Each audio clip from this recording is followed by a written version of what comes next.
Hello everyone, welcome back to the channel. In today's video, we will discuss about the types of demand. तो demand कितने तरीके की होती है, क्या टाइप्स होते हैं डिमांड में, तो इस पूरे वीडियो में हम डिस्कस करेंगे one by one types of demand के बारे में। तो कुछ टाइप्स मैंने यहाँ पे मेंशन कर रखे हैं, तो एक बार हम देख लेते हैं जल्दी जल्दी से कि कौन कितने तरीके की या कौन कौन से तरीके की डिमांड होती है। First of all, individual demand and market demand, यानी डिमांड का जो सबसे पहला टाइप है वो होगा individual demand and market demand. दूसरा मेंशन है यहाँ पे x एंटे demand and x post demand. Next joint demand, फिर डिराइव डिमांड, उसके बाद आएगा कॉम्पोजिट डिमांड, उसके बाद हम डिस्कस करेंगे price demand, income demand and cross demand. अगर आप आईएससी की 12th की बुक लेकर के बैठे हो तो आपको वहां पे जो मेजर टाइप्स ऑफ डिमांड मिलेंगे वो मिलेंगे individual market demand, x एंटे x post demand, joint demand, derive demand, composite demand. और अगर आपने सीबीएसई की बुक ले रखी है, यानी कि अगर आप सीबीएसई बोर्ड के स्टूडेंट हैं, तो वहां पे जो आपको डिस्क्राइब किया गया है टाइप्स ऑफ डिमांड में, वो डिस्क्राइब किया है price demand, income demand and cross demand. तो फर्स्ट ऑफ ऑल हम लोग अपना टॉपिक शुरू करेंगे किस टॉपिक से शुरू करेंगे अपने वीडियो को, इंडिविजुअल डिमांड। चलिए तो स्टार्ट करते हैं सबसे पहले टाइप्स ऑफ डिमांड के बारे में, जो है आपकी इंडिविजुअल डिमांड। तो सबसे पहले first of all we will focus on the definition, और उसके बाद हम फर्दर इसके कंसेप्ट को भी डेवलप करेंगे, कंसेप्ट के बारे में भी बात करेंगे। तो डेफिनेशन में कह रहा है कि individual demand refers to the quantities of a commodity that a individual consumer, जिस वर्ड पे आपको फोकस करना है वो है इंडिविजुअल कंज्यूमर। आगे देखिए, an individual consumer is willing to purchase at various prices during a given period of time. क्या कह रहा है एक बार जल्दी से देख लेते हैं। It refers to the quantities of a commodity that an individual consumer is willing to purchase at various prices during a given period of time. तो इस कंसेप्ट में यहाँ पे बात कह रहा है कि किसी भी प्रोडक्ट की बाजार में एक स्पेसिफिक प्राइस पे, एक स्पेसिफिक दाम पे एक सिंगल कंज्यूमर, एक इंडिविजुअल कंज्यूमर कितनी यूनिट डिमांड कर रहा है, कितना यूनिट खरीदने के लिए तैयार है।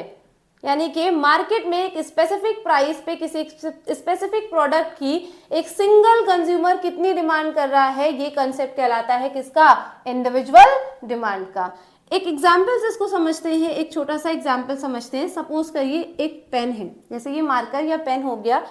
हम कह रहे हैं कि जब ये पेन 10 रुपए पर यूनिट मिल रहा है, यानी एक पेन अगर आपको खरीदना है तो आपको कितना देना पड़ेगा, 10 रुपए। यानी इस पेन का प्राइस कितना है, स्पेसिफिक प्राइस कितना है, 10 रुपीज पर यूनिट। तो एक बच्चा है, एक स्टूडेंट है जिसका नाम ले लेते हैं मोहन। अब देखो बेटा, हम यहाँ पे पढ़ रहे हैं कि मोहन इस पेन की 10 रुपए पे कितनी यूनिट डिमांड कर रहा है। तो हमने कहा कि मोहन ने 2 पेन खरीदे, यानी 2 यूनिट पेन, 2 यूनिट मार्कर खरीदा, जब उसका प्राइस कितना था, 10 रुपए। तो यहाँ पे मोहन एक इंडिविजुअल कंज्यूमर है, और ये इंडिविजुअल या सिंगल कंज्यूमर इस 10 रुपए पे इस पेन की कितनी यूनिट खरीद रहा है, हम ये जानना चाह रहे हैं। यानी सिंगल कंज्यूमर, इस कंज्यूमर ने कितनी यूनिट पेन खरीदा, तो हमने कहा कि 2 पेन खरीदा। तो यहाँ पे ये जो 2 पेन की डिमांड रखी गई है इस सिंगल कंज्यूमर के थ्रू, ये कहलाएगी कौन सी डिमांड, इंडिविजुअल डिमांड। सपोज करो इसका प्राइस हो गया 20 रुपए, रुपीज लिख देते हैं यहाँ पे, 20 रुपीज पर यूनिट, महंगा हो गया पेन। तो देखो बेटा, 10 रुपए पे मोहन कितने पेन खरीद रहा था, 2 पेन। अब प्राइस क्या हो गया, बढ़ गया, कमोडिटी महंगी हो गई। तो अब इसने कहा कि भाई अब मैं एक ही पेन खरीद पाऊंगा, क्योंकि प्रोडक्ट महंगा हो गया तो उसने डिमांड कम कर दी, अब ये सिर्फ एक पेन खरीद रहा है। तो अब अगर मैं कहूँ कि 20 रुपए पे ये सिंगल कंज्यूमर कितनी डिमांड कर रहा है, मैंने कहा एक ही यूनिट परचेज कर रहा है, तो यहाँ पे भी ये इंडिविजुअल डिमांड है, क्योंकि एट ₹20 मोहन कितनी यूनिट खरीद रहा है, एक पेन, यानी एक यूनिट खरीद रहा है। तो ये भी क्या होगी, इंडिविजुअल डिमांड। तो फिर से देखो, कह रहा है individual demand is the quantity of a commodity that a single consumer is willing to purchase at various possible prices during a given period of time. तो ये कॉन्सेप्ट था इंडिविजुअल डिमांड का। चलिए, तो इंडिविजुअल डिमांड के concept को समझने के बाद जो दूसरा टाइप ऑफ डिमांड हम डिस्कस करने जा रहे हैं वो होगा मार्केट डिमांड। ठीक, अब मार्केट डिमांड क्या होती है, तो जैसे हम लोगों ने इंडिविजुअल डिमांड में पहले डेफिनेशन की थी, उसी में ये उसी तरीके से हम इसमें भी पहले डेफिनेशन करेंगे। कह रहा है market demand refers to the total quantities of a commodity that, अब यहाँ पे देखो, दैट ऑल द कंज्यूमर्स या households are willing to buy at various prices during a given period of time. क्या कह रहा है मार्केट डिमांड के कंसेप्ट में? देखो, इंडिविजुअल डिमांड में हम लोगों ने क्या देखा था? इंडिविजुअल डिमांड में हमने देखा था कि किसी कॉमोडिटी की एक सिंगल कंज्यूमर कितनी डिमांड कर रहा है। जैसे अगर मैं एक कंज्यूमर हूं, तो मैं अगर किसी कॉमोडिटी की डिमांड कर रही हूं, मेरे थ्रू की गई डिमांड, मैं एक सिंगल कंज्यूमर, इंडिविजुअल कंज्यूमर, मेरे थ्रू की गई डिमांड क्या कहलाएगी? Individual demand. लेकिन बाजार में जब एक प्रोडक्ट बिकने के लिए आता है तो उसका सिर्फ एक ही कंज्यूमर नहीं होता, बहुत सारे लोग होते हैं जो उस प्रोडक्ट को खरीद रहे होते हैं, यानी उस प्रोडक्ट का पूरे बाजार में बहुत सारे कंज्यूमर्स होते हैं जो उसको परचेज कर रहे होते हैं। तो सारे कंज्यूमर्स ने कितनी कितनी डिमांड की है उस कॉमोडिटी की एक स्पेसिफिक प्राइस पे, उस सारी क्वांटिटी का जोड़, उस सारी क्वांटिटी का सम टोटल या एडिशन क्या कहलाएगा? Market demand. एक एग्जांपल से देखते हैं। प्राइस ऑफ पेन कह रहा है कि ये कॉमोडिटी क्या है? पेन, जिसका प्राइस कितना है? 5 रुपए पर यूनिट, यानी अगर आपको एक मार्कर या पेन खरीदना है तो you have to give 5 rupees. अब लेट अस अज्यूम कि इस पेन के बाजार में 3 कंज्यूमर हैं, अलग अलग 3 कंज्यूमर हैं। एक है भाई साहब ए, दूसरे हैं बी और तीसरा कंज्यूमर कौन है? सी। ए बी सी, ये 3 कंज्यूमर हैं इस प्रोडक्ट के, यानी इस पेन के। अब ए जो है वो 5 रुपए पे ऐसे 4 पेन खरीद रहा है। बी जो है, जब एक पेन 5 रुपए का मिल रहा था तो उसने 2 पेन खरीदे या 2 मार्कर खरीदे। और ये जो सी भाई साहब हैं, इनके पास थोड़ा ज्यादा पैसा है तो इन्होंने कितना खरीद लिया? 10 पेन खरीदे।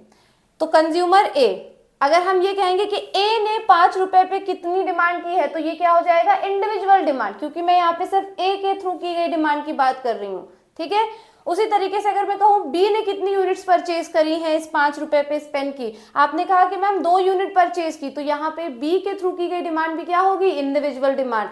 सी ने कितनी डिमांड की? 10 यूनिट डिमांड की, इंडिविजुअल डिमांड। अब इन सारी इंडिविजुअल डिमांड का एडिशन, यानी इस प्रोडक्ट के बाजार में जितने भी कंज्यूमर हैं, उन्होंने जितनी जितनी क्वांटिटी की डिमांड की है, उस सबको आप ऐड कर दीजिए, you will get market demand. देखो, ए ने 4 यूनिट की डिमांड की, बी ने 2 यूनिट की डिमांड की एंड कंज्यूमर सी ने 10 यूनिट की डिमांड की। तो 5 रुपए पे इस प्रोडक्ट की बाजार में मांग क्या है, यानी मार्केट में डिमांड क्या है? तो 4 + 2 और प्लस कितना हो गया? 10, तो टोटल कितना आया?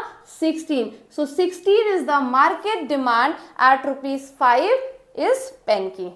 तो सारे कंज्यूमर किसी एक पर्टिकुलर प्राइस पे एक कॉमोडिटी की कितनी यूनिट डिमांड करते हैं, इनका सम टोटल क्या कहलाएगा? Market demand.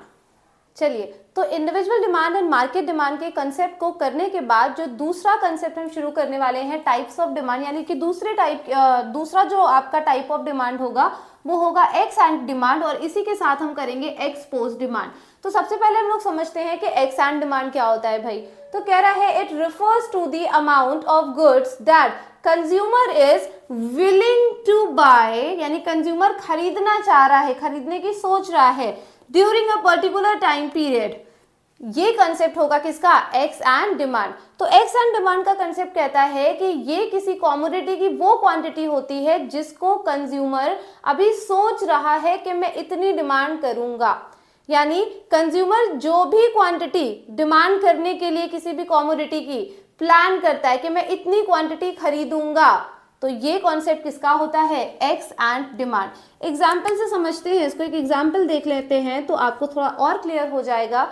जैसे सपोज करो मैं आज शाम को मार्केट जाने वाली हूं और मैंने सोचा कि मैं मार्केट से 2 टी-शर्ट परचेज करके लाऊंगी, 2 टी-शर्ट परचेज करके लाऊंगी, यानी कि यहाँ पे मैं सिर्फ प्लानिंग कर रही हूँ कि मैं इस कॉमोडिटी यानी टी-शर्ट की कितनी क्वांटिटी परचेज करके लाऊंगी? 2 टी-शर्ट परचेज करके लाऊंगी। तो एक्स एंड डिमांड यहाँ पे क्या होगी? 2 यूनिट ऑफ टी शर्ट, यानी कि जो भी अमाउंट कंज्यूमर प्लान करता है खरीदने के लिए कि मैं इतनी शर्ट परचेज करूंगा, तो ये डिमांड, ये कॉन्सेप्ट किसका कहलाएगा, या इस तरीके की डिमांड क्या कहलाएगी? X and demand. ठीक है, इसीलिए क्योंकि यहाँ पे मैं प्लानिंग कर रही हूँ कि मैं खरीदूंगी, अभी मैंने खरीदा नहीं, मैंने एक्चुअल में परचेज नहीं किया, मैं खरीदूंगी, ये मैं सोच रही हूँ, इसीलिए हम इसको बोलते हैं कि ये प्लान्ड डिमांड होती है, या फिर इसी को बोलेंगे ये डिजायर्ड डिमांड होती है। तो आपसे पूछा जाए प्लान्ड डिमांड सेम कॉन्सेप्ट रहेगा, डिजायर डिमांड सेम कॉन्सेप्ट रहेगा, और इसी को हम क्या बोलते हैं, एक्स एंड डिमांड। तो कंज्यूमर जो कुछ भी प्लान करता है कि वो मार्केट में इतनी क्वांटिटी परचेज करेगा, whatever amount of quantity of a commodity consumer plans to purchase, वो कहलाएगी एक्स एंड डिमांड। और इसी के ऑपोजिट जब हम बात करते हैं तो नेक्स्ट हमारा इसी के साथ जुड़ करके आएगा type of demand which is ex post demand. आप समझते हैं कि ये एक्स पोस्ट डिमांड का फिनोमिना क्या है। तो एक्स पोस्ट डिमांड कह रहा है it refers to the amount of good that a consumer actually purchases during a specific period of time। अब ध्यान से सुनो, एक्स एंड डिमांड में कंज्यूमर सिर्फ प्लान कर रहा है कि वो इतनी यूनिट परचेज करेगा, लेकिन जब कंज्यूमर बाजार जाता है और वो एक्चुअल में कितनी यूनिट परचेज कर रहा है, एक्चुअल में उसके थ्रू कितनी यूनिट परचेज कर ली गई है, ये कॉन्सेप्ट किसका कहलाएगा, एक्स पोस्ट डिमांड का। जैसे अभी जो मैंने एग्जांपल दिया उसमें मैंने क्या कहा कि अगर मैं शाम को मार्केट जाऊंगी तो मैं टी शर्ट 2 परचेज करके लाऊंगी, ये मैंने सोचा है, यानी कि ये मेरी प्लान डिमांड या डिजायर डिमांड हो गई। लेकिन जब मैं बाजार गई और वहां पे मैंने टी शर्ट देखी तो मुझे वहां पे 2 की जगह 3 टी शर्ट अच्छी लगी और मैं तीनों को परचेज कर ले आई, यानी मैंने एक्चुअल में कितनी परचेज की, कंज्यूमर यहाँ पे एक्चुअल में कितना परचेज कर रहा है, तो एक्चुअल में परचेज की गई डिमांड क्या कहलाएगी, या एक्चुअल में एक्सप्रेस की गई डिमांड क्या कहलाएगी, एक्स पोस्ट डिमांड।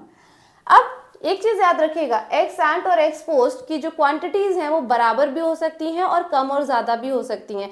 अगर मैंने सोचा है कि मैं 2 टी शर्ट परचेज करके लाऊंगी तो एक्स एंट का यहाँ पे क्वांटिटी कितना है, 2 टी शर्ट। हो सकता है मैं एक्चुअली में 2 टी शर्ट परचेज कर लाऊं, तो एक्स एंट और एक्स पोस्ट का जो भी क्वांटिटी होगा वो क्या होगा, बराबर। हो सकता है मैं सोच के गई थी कि मैं 2 टी शर्ट परचेज करके लाऊंगी, लेकिन मुझे नहीं अच्छी लगी, मैं सिर्फ एक ही टी शर्ट परचेज करके लाई, तो यहाँ पे एक्स एंड का क्वांटिटी था 2 यूनिट और मैंने एक्चुअली में कितनी परचेज की, सिर्फ 1 टी शर्ट परचेज की। तो यहाँ पे बस इतना याद रखिएगा कि एक्स एंड और एक्स पोस्ट बराबर भी हो सकते हैं और कम और ज्यादा भी हो सकते हैं। तो ये कॉन्सेप्ट था एक्स एंड डिमांड के बारे में एंड एक्स पोस्ट डिमांड के बारे में। चलिए, तो एक्स एंड और एक्स पोस्ट डिमांड के कॉन्सेप्ट को समझने के बाद जो नेक्स्ट टाइप ऑफ डिमांड हम डिस्कस करेंगे वो होगी हमारी जॉइंट डिमांड। अब कह रहा है जॉइंट डिमांड क्या होता है, तो इसका मीनिंग कह रहा है it refers to the demand for 2 or more goods. क्या कह रहा है, it refers to the demand for 2 or more goods or commodity which are used jointly or demand together. कह रहा है कि किन्हीं भी 2 या 2 से ज्यादा ऐसे गुड्स की डिमांड करना जिनको हम इकट्ठा यूज करने वाले हैं, या कोई भी ऐसे गुड्स की डिमांड करना जिनको इकट्ठा एक साथ यूज किया जाता है, ऐसे गुड्स की डिमांड कहलाती है जॉइंट डिमांड। जैसे अगर आप एग्जाम्पल लिख भी देते हैं यहाँ पे एग्जाम्पल के तौर पे, जैसे bread and butter, milk and sugar. So यहाँ पे अगर देखिए तो ये 2 गुड्स हैं, ब्रेड एंड बटर, इनकी डिमांड हम एक साथ करेंगे, क्योंकि अगर हम ब्रेड कंज्यूम कर रहे हैं तो ब्रेड के साथ या तो जैम लगाएंगे या तो बटर लगाएंगे, मतलब किसी चीज का कंजम्पशन साथ में करेंगे। तो ब्रेड और बटर इन दोनों गुड्स को क्योंकि इकट्ठा एक साथ यूज किया जाता है तो इन गुड्स की डिमांड क्या कहलाएगी, जॉइंट डिमांड। उसी तरीके से milk sugar, T sugar, car and petrol, ये सारे गुड्स कैसे हैं, इन गुड्स की जब भी हम डिमांड करेंगे ये डिमांड कौन सी डिमांड कहलाएगी, जॉइंट डिमांड, क्योंकि इन गुड्स को हम इकट्ठा या एक साथ ही यूज करते हैं। जॉइंट डिमांड को डिस्कस करने के बाद नेक्स्ट जो कैटेगरी है टाइप ऑफ डिमांड में वो होगी डिराइव्ड डिमांड। अब डिराइव्ड डिमांड का कॉन्सेप्ट क्या कह रहा है यहाँ पे देखते हैं। Demand for a commodity that arises because of the demand for some other commodity. कह रहा है कि जब भी हम किसी ऐसी कमोडिटी की डिमांड कर रहे हो जिसकी डिमांड किसी और कमोडिटी की डिमांड की वजह से आ रही है, मतलब हमने किसी एक कमोडिटी की डिमांड की और उसकी डिमांड करने की वजह से हमको किसी और कमोडिटी की डिमांड करनी पड़ रही है, किसी और कमोडिटी को भी अब हमें डिमांड करना पड़ रहा है, तो ये डिमांड कहलाती है डिराइव्ड। डिराइव्ड का मतलब ही होता है जो किसी बेसिस पे या किसी दूसरी चीज के बेसिस पे अराइज हो रही हो। अब जैसे सपोज करो मैंने यहाँ पे डिमांड रखी एक हाउस को बनवाने के, एक घर कंस्ट्रक्ट कराने की मैंने डिमांड करी कि भाई मैं एक घर बनवा लेती हूँ, ठीक। अब देखो यहाँ पे डिमांड किसकी की गई है, हाउस के कंस्ट्रक्शन की। हाउस के कंस्ट्रक्शन की डिमांड की वजह से अब तुम्हें और किन किन चीज़ों की डिमांड और करनी पड़ेगी। अब तुम्हें ईटा मंगाना पड़ेगा यानी ब्रिक्स की डिमांड करनी पड़ेगी, स्टोन्स मंगाना पड़ेगा, सीमेंट मंगानी पड़ेगी, मोरंग मंगानी पड़ेगी, सरिया यानी आयरन रॉड्स मंगानी पड़ेगी, लकड़ियाँ वुड्स मंगवाना पड़ेगा। तो इन सारी चीज़ों की डिमांड किसकी वजह से अराइव हो रही है? क्योंकि मैंने हाउस के कंस्ट्रक्शन की डिमांड की थी। तो जब भी किसी प्रोडक्ट की डिमांड किसी दूसरी कमोडिटी की डिमांड की वजह से अराइज हो रही हो तो ये फिनोमिना कहलाता है किसका? डिराइव्ड डिमांड का। डिराइव्ड डिमांड के रिगार्डिंग एक और पॉइंट आपको माइंड में रखना है, कह रहा है कि generally relates to the demand for a factors of production. कह रहा है कि डिराइव डिमांड की डिमांड जो है ये जनरली किससे जोड़ी जाती है या किससे जुड़ी हुई होती है? फैक्टर्स ऑफ प्रोडक्शन की डिमांड से। कह रहा है कि अगर आप सपोज करिए आपको कॉटन की डिमांड है या कॉटन फैब्रिक्स की डिमांड है, आप कपड़ों की डिमांड कर रहे हैं, कॉटन के कपड़ों की डिमांड कर रहे हैं, तो कॉटन के कपड़ों की डिमांड अगर कर रहे हो तो उसके प्रोडक्शन के लिए अब तुमको लेबर की भी डिमांड करनी पड़ेगी, अब तुमको कॉटन के थ्रेड्स की भी डिमांड करनी पड़ेगी, अब तुम्हें बटन की भी डिमांड करनी पड़ेगी, क्योंकि जब ये आप लगाओगे अपने प्रोडक्शन में तभी आप कॉटन के फैब्रिक की डिमांड या कॉटन की शर्ट की डिमांड पूरी कर पाओगे। तो कॉटन के कपड़ों की डिमांड आने की वजह से हमें और कौन कौन सी चीज़ों की डिमांड करनी पड़ी? कॉटन थ्रेड्स की डिमांड करनी पड़ी, लेबर की डिमांड करनी पड़ी, और ये सारी चीज़ें क्या हैं? कॉटन थ्रेड हो गया, लेबर हो गया, ये सब क्या है? आपके रिसोर्सेज है यानी फैक्टर्स ऑफ प्रोडक्शन। तो यही यहाँ पे समझा रहा है कि जितने भी डिराइव डिमांड के कॉन्सेप्ट होते हैं वो जनरली किससे रिलेटेड होते हैं? फैक्टर्स ऑफ प्रोडक्शन से। एग्जाम्पल वही मेंशन है कि अगर आप यहाँ पे हाउस के कंस्ट्रक्शन की डिमांड करते हैं तो हाउस के कंस्ट्रक्शन की डिमांड करने की वजह से और किन किन चीज़ों की डिमांड डिराइव होगी? ब्रिक्स की, स्टोन की और सीमेंट की। अब एक डाउट हो सकता है तुम्हारे माइंड में आ जाए और वो ये है कि मैम यहाँ पे तो आपने ब्रेड की डिमांड करी थी, इसी वजह से आपको बटर की डिमांड करनी पड़ी थी, तो ये जॉइंट डिमांड क्यों है? ये डिराइव डिमांड भी तो हो सकता है, क्योंकि यहाँ पे भी तो आप क्या कर रहे हैं? हाउस की डिमांड कर रहे हैं और उसकी वजह से आप ब्रिक, स्टोन्स एंड सीमेंट की भी डिमांड कर रहे हैं। तो देखो डिफरेंस माइन्यूट सा है जॉइंट डिमांड और डिराइव डिमांड में। जॉइंट डिमांड में जब हम दो गुड्स की डिमांड करेंगे जिनको हम एक साथ यूज कर रहे हैं, उनकी डिमांड हमें एक ही टाइम पे तुरंत करनी पड़ेगी।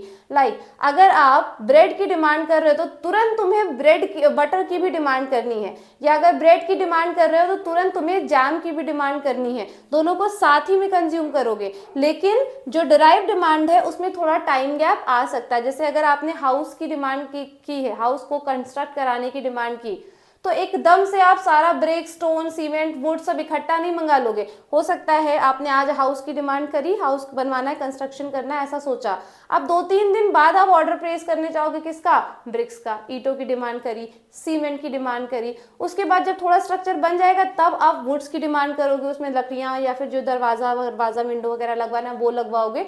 तो यहाँ पे थोड़ा सा टाइम गैप आ जाता है एक चीज की डिमांड और दूसरी चीज की डिमांड में, जबकि जॉइंट डिमांड में तुम्हें दोनों गुड्स की डिमांड क्या करनी है? इकट्ठा और एक साथ करनी है। नेक्स्ट टाइप ऑफ डिमांड जो डिस्कस करेंगे वो होगी हमारी कॉम्पोजिट डिमांड।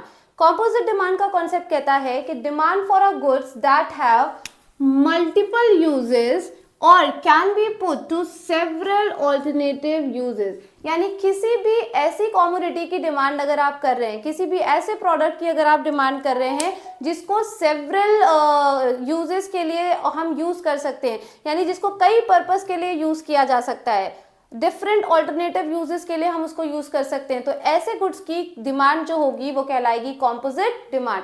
सपोज करो अगर हम वाटर का एग्जांपल ले रहे हैं, पानी का एग्जांपल दे रहे हैं, तो पानी यहाँ पे एक ऐसी कमोडिटी, ऐसा प्रोडक्ट हो गया जिसको हम मल्टीपल यूजेस में यूज कर सकते हैं। कपड़े धुलने में भी यूज कर रहे हैं, नॉर्मल पीने के लिए भी यूज कर रहे हैं, कुकिंग के पर्पज से यूज कर रहे हैं, क्लीनिंग के पर्पज से यूज कर रहे हैं। सो यहाँ पे ये जो स्पेसिफिक कमोडिटी है ये मल्टीपल यूज या मल्टीपल टास्क के लिए यूटिलाइज की जा रही है। तो ऐसी ही कमोडिटी की जब हम डिमांड करेंगे तो ये डिमांड कहलाती है कॉम्पोजिट डिमांड। जैसे स्टील की डिमांड भी एक एग्जाम्पल ले सकते हैं। स्टील का आप यूटेंसिल भी बना सकते हैं, उससे आप कूलर की बॉडी भी बना सकते हैं, उससे आप अलमीरा वगैरह भी बना सकते हैं। तो यहाँ पे जो स्टील की डिमांड है वो डिफरेंट पर्पस के लिए यूटिलाइज की जा सकती है। तो यहाँ पे स्टील की डिमांड कौन सी डिमांड कहलाएगी? Composite demand.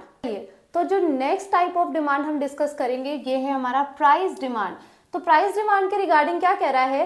It refers to a relationship between the price and demand for a commodity other factors remaining constant.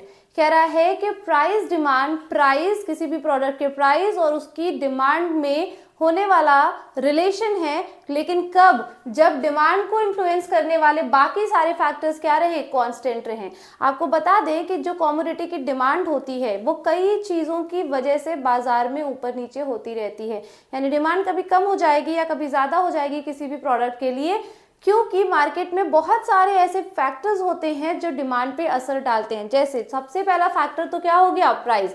जब भी कोई प्रोडक्ट महंगा है तो हम जनरली इसकी डिमांड क्या करेंगे? कम करेंगे। और अगर उस कमोडिटी का प्राइस जो है वो कम हो जाएगा तो हम उस प्रोडक्ट की डिमांड को क्या कर देंगे? बढ़ा देंगे। तो यहाँ पे प्राइस एक फैक्टर है जो कमोडिटी की डिमांड पे क्या क्रिएट कर रहा है? इम्पैक्ट क्रिएट कर रहा है। उसी तरीके से और भी फैक्टर्स है, जैसे कंज्यूमर की इनकम। इनकम अगर ज़्यादा है तो आप डिमांड ज़्यादा करेंगे और इनकम कम है तो डिमांड आप कम करेंगे। तो प्राइस हो गया, इनकम हो गई, कंज्यूमर का टेस्ट एंड प्रेफरेंस हो गया, कंज्यूमर की फ्यूचर एक्सपेक्टेशन क्या है प्राइस को लेकर के। तो ऐसे बहुत कुछ फैक्टर्स होते हैं जिनकी वजह से प्रोडक्ट की डिमांड क्या होती रहती है? मार्केट में चेंज होती रहती है। तो लेकिन प्राइस डिमांड का कॉन्सेप्ट कहता है कि डिमांड को इन्फ्लुएंस करने वाले जितने भी फैक्टर्स हैं वो फैक्टर्स अगर कांस्टेंट रहे, कौन सा फैक्टर छोड़ करके? प्राइस। यानी प्राइस को छोड़ करके बाकी जितने भी फैक्टर्स हैं अगर वो कांस्टेंट रहे तो हमेशा प्राइस और डिमांड में बैठने वाला रिलेशनशिप ही क्या कहलाएगा? Price demand. यानी कि अदर फैक्टर्स, डिमांड को इन्फ्लुएंस करने वाले जितने भी फैक्टर्स हैं अगर उसमें से प्राइस को हम हटा दें तो बाकी जितने भी फैक्टर्स हैं वो कांस्टेंट रहे, उनमें कोई भी बदलाव ना हो। तो हमेशा याद रखिएगा कि प्राइस अगर बढ़ेगा, प्राइस किसी कमोडिटी का महंगा होगा तो हमेशा जनरली उसकी डिमांड क्या हो जाएगी? कम हो जाएगी। और अगर प्राइस कम होता है तो प्रोडक्ट की डिमांड क्या हो जाती है? बढ़ जाती है। तो डिमांड और प्राइस के इसी रिलेशन को हम बोलेंगे प्राइस डिमांड। इस रिलेशन को एल्जेब्रिक फॉर्म में एक्सप्रेस करने के लिए हम यहाँ पे टर्म यूज करते हैं dx is equals to f, bracket में हमने क्या लिखा है? Price of x। d यहाँ पे डिमांड है, एक प्रोडक्ट x है उसकी डिमांड हो गया, f का मतलब फंक्शनल रिलेशनशिप एंड px का मतलब है प्राइस ऑफ कमोडिटी x। तो यहाँ पे ये इक्वेशन आपको ये दिखा रही है कि कमोडिटी की डिमांड में और कमोडिटी के प्राइस में जो फंक्शनल रिलेशन होगा यही कॉन्सेप्ट क्या कहलाएगा? प्राइस डिमांड का।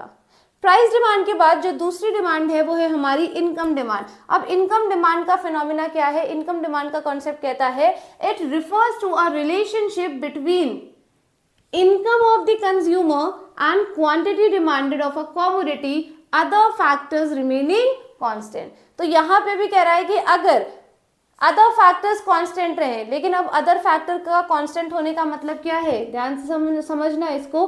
कंज्यूमर की इनकम को छोड़ करके, मैंने बताया ना आपको कि डिमांड को बहुत सारे फैक्टर्स इन्फ्लुएंस करते हैं, कमोडिटी का प्राइस, उसकी रिलेटेड कमोडिटी का प्राइस, कंज्यूमर की इनकम, कंज्यूमर की future expectation regarding the price.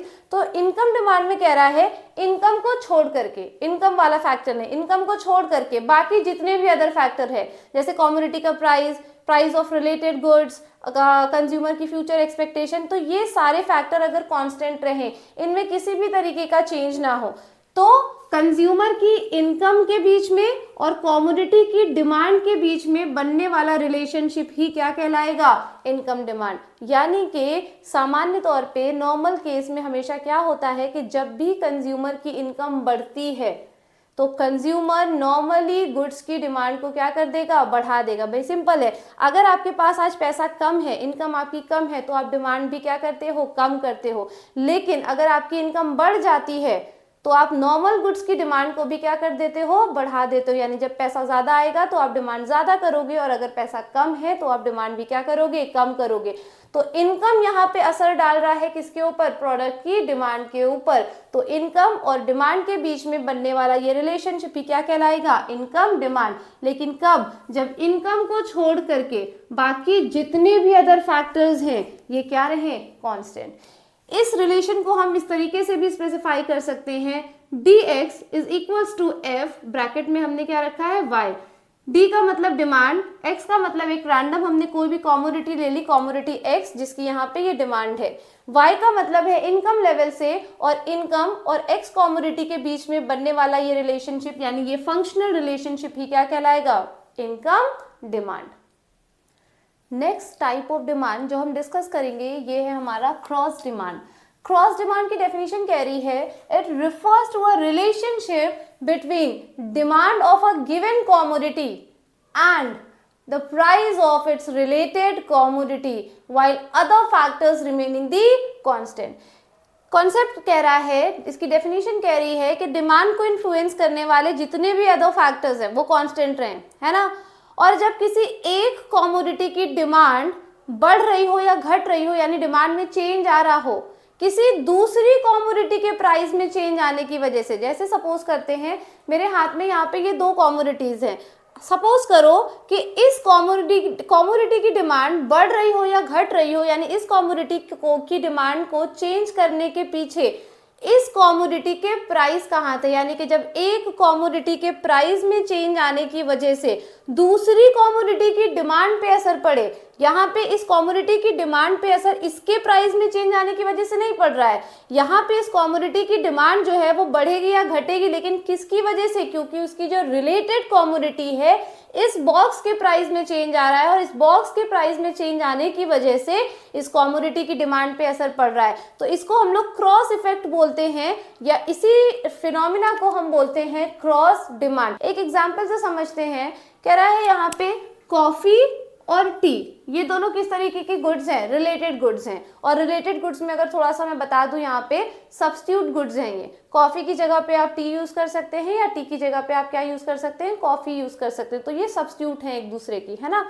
तो देखो यहाँ पे हम पहले 3 किलो चाय की डिमांड कर रहे थे जब कॉफी कितने की चल रही थी बाजार में, 110 रुपए फॉर 1 kg, तब हम 3 kg टी की डिमांड कर रहे थे। लेकिन अब कॉफी यानी कि टी की जो रिलेटेड कॉमोडिटी है कॉफी, इसका प्राइस बढ़ गया, कॉफी मार्केट में और महंगी हो गई। अब ये 110 रुपए के बजाय कितने की हो गई है, 140 रुपीज फॉर अ kg, यानी 1 किलो अब आपको 140 रुपए में मिलेगी। तो देखो होगा क्या कि जैसे ही कॉफी यहाँ पे महंगी होगी, जो कंज्यूमर कॉफी को परचेज नहीं कर पाएगा यानी अफोर्ड नहीं कर पाएगा क्योंकि ये महंगी हो गई, तो वो अब कॉफी की जगह पे क्या यूज करना शुरू करेगा, चाय यूज करना शुरू करेगा।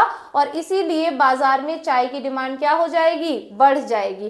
तो यहाँ पे ये जो चाय की डिमांड में आपको इंक्रीमेंट देखने को मिल रहा है, चाय की डिमांड इंक्रीज हो रही है, ये कॉफी के प्राइस के बदलाव की वजह से इंक्रीज हो रही है। यानी एक कॉमोडिटी के प्राइस का असर दूसरी कॉमोडिटी के किस पे पड़ रहा है, डिमांड पे पड़ रहा है, यानी क्रॉस रिलेशन, उल्टा रिलेशन बन रहा है। तो इसी क्रॉस रिलेशन को हम जानते हैं किस डिमांड के नाम से, क्रॉस डिमांड। तो आज की इस वीडियो में हमने डिस्कस किया टाइप्स ऑफ डिमांड के बारे में। मिलते हैं एक और वीडियो में जिसमें हम किसी और एक नए टॉपिक को डिस्कस कर रहे होंगे।